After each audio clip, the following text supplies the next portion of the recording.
dhaqdhaqaaq la sameeyo dhacda ka horeysay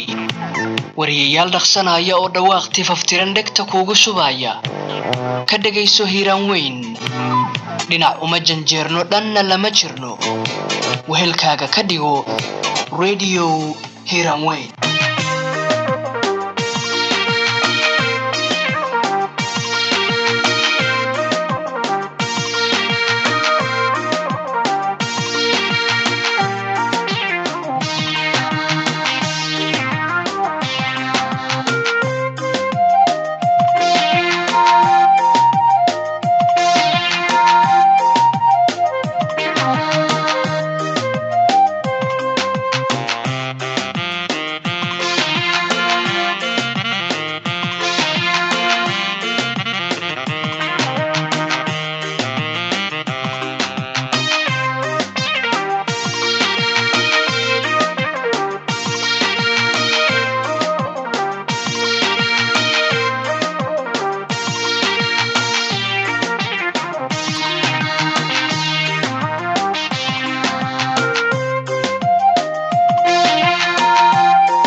subaxnimo wanaagsan dhageystayaal kuna soo dhawaada warka subaxnimo ee shabakada Hiiraan Weyn qodobada aad ku maqli doontaan warkayagana waxa kamid ah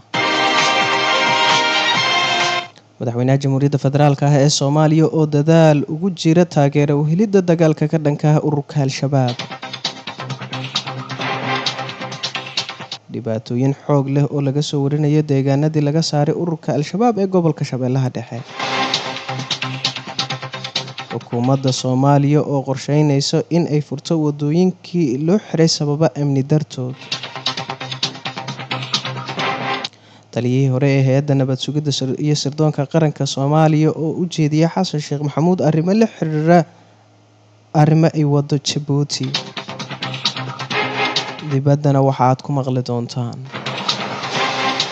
Israa'iil oo duqeymo ka geysatay magaalada Dimashq ee caasimadda dalka Syria soo gudbinta warkan waxa idin suura galiyay shirkadda isgaarsiinta Somtel waa shirkadda ugu wanaagsan shirkadaha Soomaalida ku hadal iyo internetba mar kale subaxnimo wanaagsan dhageystayaal waa Khamiis 3 bisha Afraad ee Abriil sanadka 2025 kuna soo dhawaada qodobadii aad maqasheen oo intaasi ka faahfaahsan waxaana idin warami doona Cabdiraxmaan Macallin Muuse aynu ku bilownay madaxweynaha Jamhuuriyadda Federaalka ah ee Soomaaliya Xasan Sheekh Maxamuud ayaa dadaaladii ugu dambeeyay ku bixinaya taageero u helidda dagaalka lagu jiro ururka Al-Shabaab Mustafa Cali Cabdo ayaa warbixinta warkan soo koobaya madaxweynaha Jamhuuriyadda Federaalka Soomaaliya Xasan Sheekh Maxamuud ayaa kulan muhiim ah waxa uu la yeeshay madaxweynaha Jamhuuriyadda waddanka Djibouti Ismaaciil Cumar Geelle iyagoo ka wada hadlay xoojinta xiriirka walaaltinimada iskaashiga istiraatiijiga ee ka dhaxeeya labada dal labada madaxweyne ayaana si qoto dheer waxay ugu wada hadleen sidii loo sii ambaqaadi lahaa iskaashiga dhow ee dhinacyada amniga dhaqaalaha ganacsiga iyo siyaasadda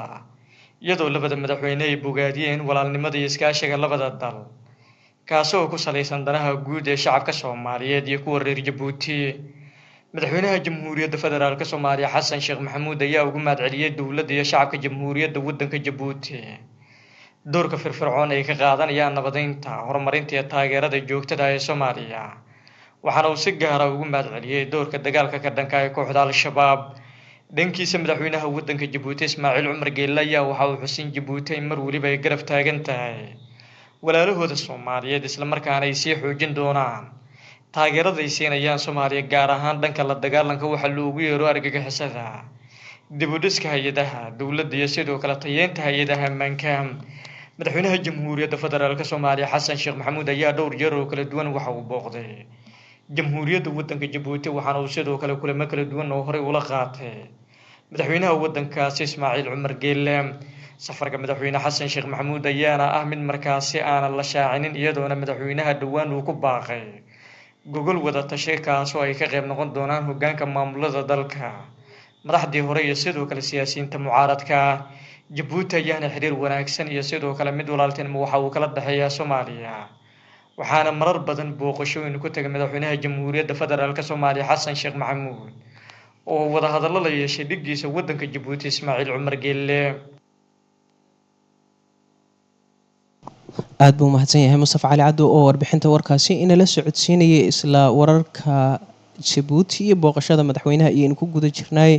agaasimihii hore ee nisa fahad yaasiin xaaji daahir ayaa soo saaray qoraal uu markaasi ku socda madaxweynaha jamhuuriyadda federaalk ah ee soomaaliya xasan sheekh maxamuud iyo ismaaciil cumar geelle madaxweynaha jabuuti kulanka ka dhacay magaalada jabuuti ee dalka jabuuti.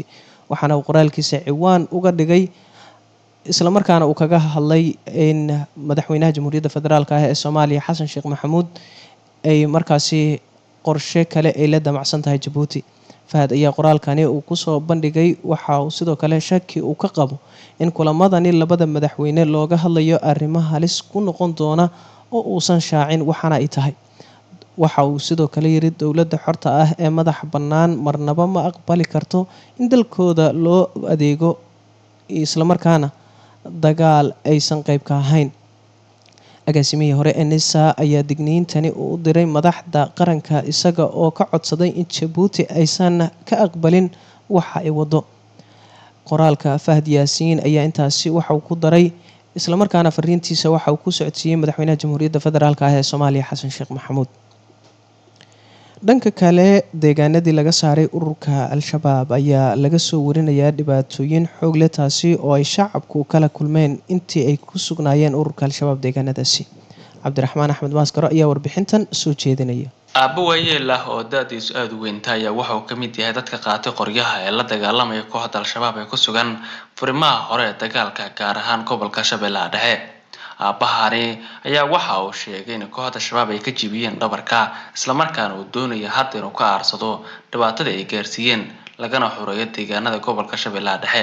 aabbahan oo la hadlayay warbaahinta ayaa waxa uu ka sheekeeyey dhibaatada ay gaarsiiyeen kooxda shabaab iyo hadda siday uga go-an tahay inuu la dagaalamo kooxda shabaab uuna ka sifeeyo deegaano badan oo ku yaala gobolka shabeellaha dhexe. magacayga xiiray baroo baa la yidhaah 70 sanaan jira. qoragaana waxaa igu dhaliyay inaan qaado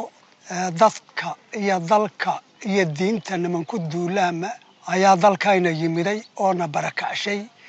oon ka joogi weynay reerkayna oo mustaqbalkayna inay ku dheelaan raba oo diinaan diin ahayn inay ummadda ku hogaamiyaan raba oo haddii alla kumaakan caruurtayna boobaya oo meelaha ku xeraysanaya oo waxbaan idin baraynaa nale oon haddii alla kuimaayaa kan ka joogi weynay qoragan waxaa igu qasbay marka inaan yani ilmahayga aan xamar gelsho aniguna naftayda jadda u galo ayay igu kalifeen nimankaas qawaajita. waxaan la dagaalamo waaya 3 sano. gurigaygaan ka joogi waayey, beertaydaan ka fala waayey, xooleygaan ka ilaasho waayey, reerkaygaan ka jiifi waayey. cawaya maalin ayba kugu soo guuray hayaan 14 sano ay dalkan ugu heesteen. intay heesteenna maaragtaa anigu duurkan ku jiro waa la joogi waayey. ilmihii waa kaa boobayaan, xoolihii waa kaa boobayaan. walaxaan munaasab ahayn oon ilaahay aayadihiisaba ku soo dejin oodan awood u lahayn ay kaan ku leeyihiin. hadafkaygu waa inaan ku jihaadaa oon ku dhindhaa. waxaan baaq u dirayaa ummadda muslimka oo soomaaliya oo nala dhalatay cadowgaas khawaarijta inay iska celshaan oo haddii alla kuma ku jihaadaan oo naftooda iyo maalkooda iyo gelshaan oo iyo ku dhintaanan baaq ugu diraya. shabeellada dhexe inay dagaalanto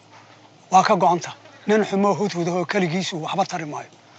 ummadda muslimka inay nimankan ka hortagaan waa wax jira waay.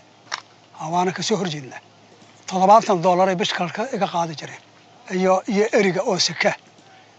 diintaan ku tabarucayna hay leeyihiin. diin la tabarucaana anigu weligay maaraga diinta ummadda loogu naseexay jira. bil kasta say $70 ii haybihayeen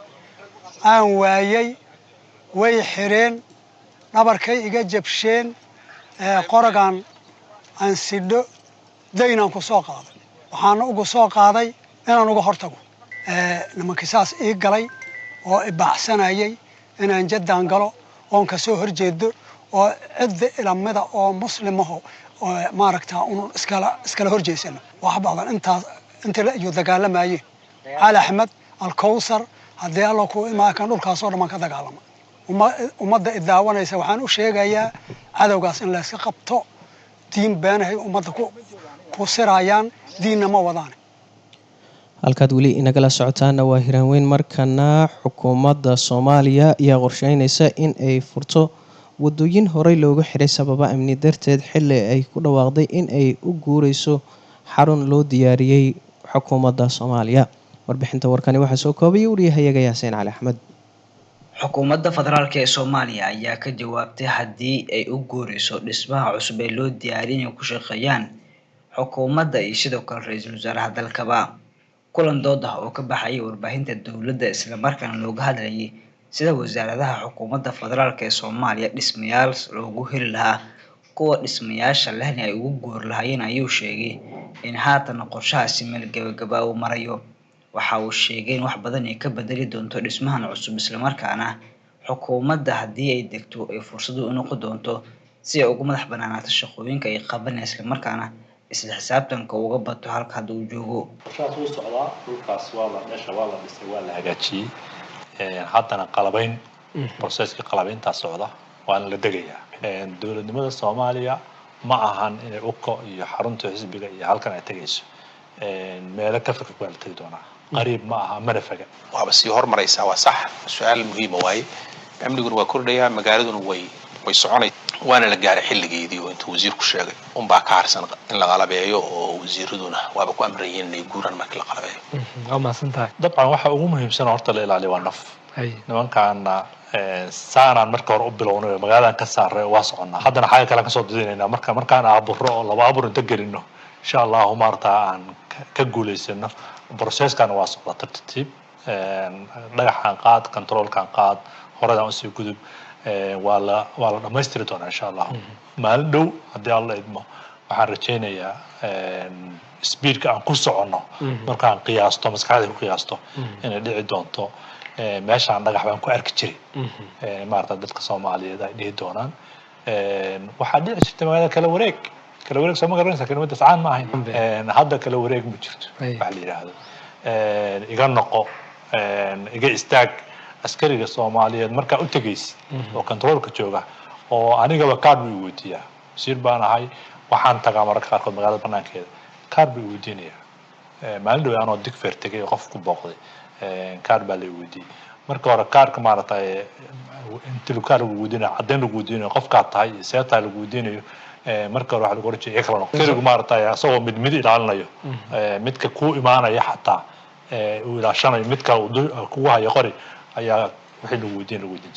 xiriir samaysaa jiray waxaas waa iska dhamaadeen insha Allah ani kulli maanta moralkay aad iyo aad buu sareeyaa. halkaad weli nagala socotaana waa hiraanweyn markana haddii aynu eegno dibadda diyaaradaha dagaalka ee Israa'iil ayaa waxay xalay duqeymo lala beegsaday dhismo cilmi baariseed oo ku yaala xaafadda Berzakh ee caasimadda dalka Syria ee magaalada Dimashq iyo saldhigga ciidamada cirka ee Hama. war-saxaafadeed ka soo baxay ciidamada Israa'iil waxaa lagu sheegay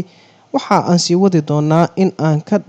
markaasi ka shaqeyno sidii aan meesha uga saari lahayn khatar kasta oo ku wajahan muwaadiniinta Israa'iil. dhinaca kale sarkaal sare oo hadlaya Israa'iil ayaa waxa uu sheegay wargeyska The Jerusalem Post in duqeymahani ugu dambeeyay ee xalay ka dhacay dalka Syria ay ahaayeen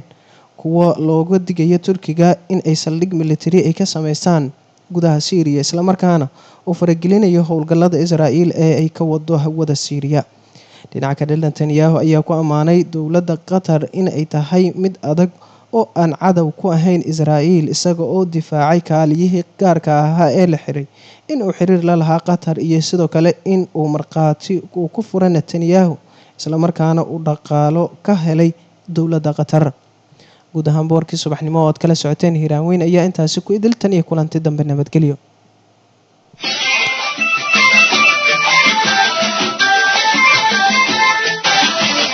wararkii ugu dambeeyay ee ka dhaca gudaha dalka iyo dibadda ka dhagayso idaacadda hiraanweyn. haddii ay ku dhaafaan waxa aad dib kaga daaraca kartaa iyagoo maqal iyo qoraal ah website-ka iyaga oo ah www.hiranweyn.com ama hiranweyn.net. Radio Hiranweyn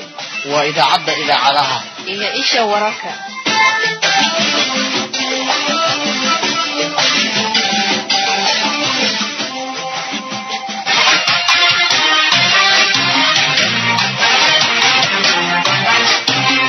dadka ku nool daafaha dunida waxa uu wararka iyo barnaamijyada ka baxa idaacadda Hiranweyn ee magaalada Beledweyne ay dib kaga dhageysan karayaan barka internetka ee hiranweyn.net ama hiranweyn.com.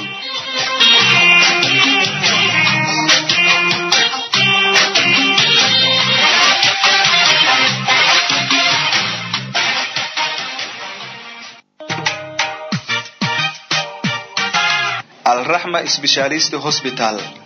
guud ahaan arladeena halkii aad ka istaagtay isbitaal wada aragtay ha yeeshee aqoon iyo adeeg caafimaad baa inta la isku dhaafay. Isbitaalka takhasusiga Al-Rahma intii aad u aragto adeegii heshayba aqbasho amaantay see weeye. agabkii u dambeeyay dhaqaatiir aamin oo aqoontoodu sareyso isbitaalka Al-Rahma ummaday ku macruuf ah saasa la kofaday. ish ala tayadiisa qalabkiisu amaanan bukaankii arkaan aqbalayn meel kaleeto. isbitaalka Al-Rahma waa isbitaalka ugu kalsoonida badan gobolka Hiiraan kuna guuleystay daaweynta iyo qaliimo kuwaasi oo loo fidiyay tiro badan oo bulshada kamid ah waxaana ka howlgala dhaqaatiir wada takhasusi ah oo kamid yahay Dr. Xasan Cumar Siyaad oo ah qabiir caafimaad una adeegaya bulshada muddo ka badan 10 sanadood. isbitaalka waxaad ka helaysaa adeeg caafimaad oo dhameystiran kuwaasi oo u aadi lahayd dalka gudihiisa sida Muqdisho ama dibadiisa sida India. isbitaalku waxa uu leeyahay qaybta bukaan jiifka, qaybta bukaan socodka iyo waliba umulsaafar 20 saac. isbitaalka takhasusiga Al-Rahma waxa lagu soo kordhiyay qaybta qaliimada iyo daaweynta lafaha, murqaha, kala goosyada iyo seedaha.